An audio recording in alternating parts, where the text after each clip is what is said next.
Good morning and welcome, my dear friends, my dear Rajeshwarians, my dear students of class 8A, B, and C. Hope everybody is fit and fine. Today we begin with section 3. Here, as usual, in the section 3, we have got poems, and here the poem is The Choice. I shall repeat The Choice is the name of the poem, which is written by famous poet Robert Morgan.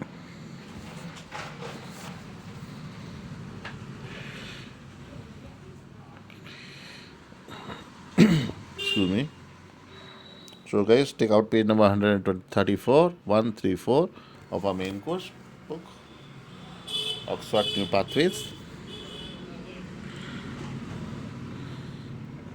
Before we read the poem, there are two words which you have to keep in mind. One is magnetism, which means having a quality to attract things made up of ions. So Earth is like a very big magnet. It has got two poles also, as normal magnets have, north and south poles. A meteoroid,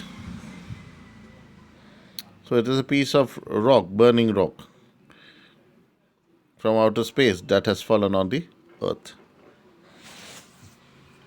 Meteors are those which burn completely before they reach the Earth.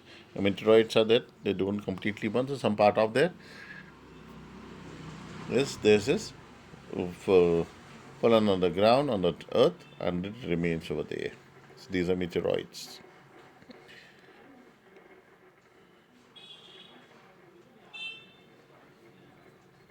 I shall read out. They were landing, and the great thirst pressed like magnetism on their bodies. The great ship hovered, then slowly dropped on meadow grass. Stargling, the captain, stared at the green landscape between two hills, a deserted city, crumbling and overgrown, patterned. The scanning screen, the dials on a blue screen indicated no human life present. Suncon, the celestial geologist, smiled over his captain's shoulder. "You're right," said Stargling. "They must have been a very aggressive people. What was your main source of information?" "The great meteorite which broke from Earth in the year 2048 AD. We took it to the station, right, and examined it. He told us everything." "What?" asked Stargling. "They were allowed to choose between good and evil." "Fools," muttered Stargling. Oh God. So Robert Morgan is the poet. I shall again make a reading for you. Before that, I'll read out a quotation given by Robert Morgan. "I love to compare different time frames. Poetry can evoke the time of the subject by a very careful choices of words. You can evoke an era, completely throw the poem into a different time scale." Right, guys? So, in the continuance of the reading of the poem, this is the second reading, page 134, section 3, the choice. They were landing, and the great thrust. So, the great thrust pressed like magnetism on their bodies. Pressed like magnetism on their bodies. The great ship hovered, then slowly. The great ship hovered, then slowly dropped on meadow grass.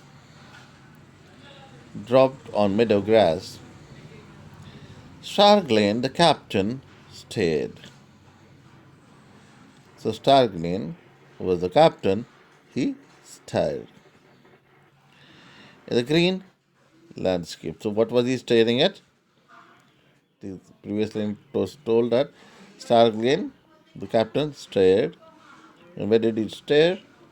He stared at the green landscape. Between two hills, a deserted city,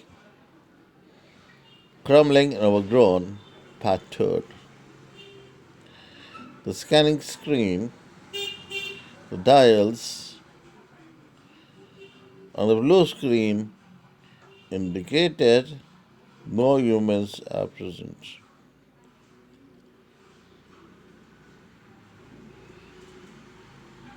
Sankon, the celestial geologist, smiled over his captain's shoulder. You were right, said Starklin. They must have been a very aggressive people. So they must have been a very aggressive people. What was your main source of information? The great meteorite which broke from Earth in 2048 AD. We took it to the station and examined it. It told us everything. What? Asked Starglen. Means they were allowed to choose between good and evil. Fools, muttered Starglen. So what did they might have chosen to between good and evil? It's only because they might have chosen in the story, might have chosen for good. It also means that, okay,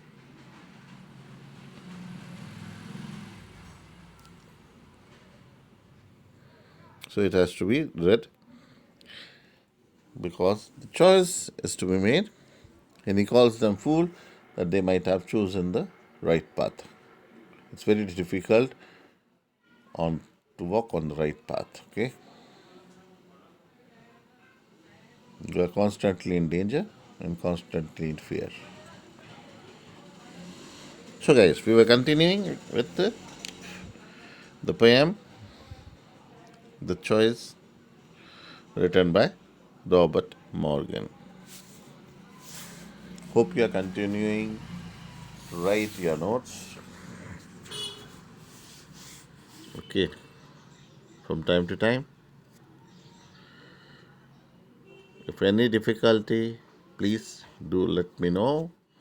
I'm always ready to help you 24/7.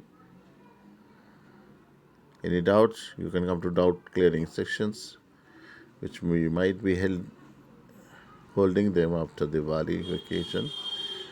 So, first, there will be half yearly exams, which are going to commence between class 9th to 12th. Any doubt in anybody's mind can have my phone number, my mobile number, cell number, and they can contact me free of all cost. I have no ego to answer your questions.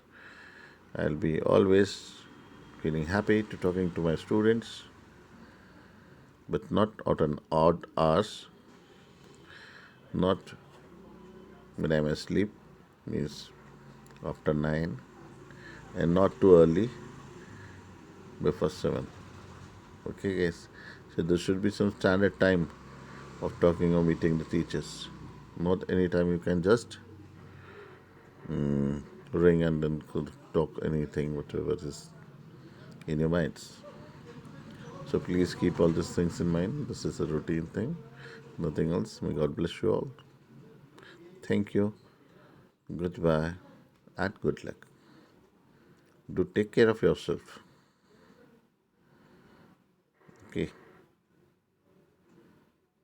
So less students will be worried about exams if they keep on studying from time to time. So that's all. Thank you very much. Take care of yourself. Stay safe, stay healthy.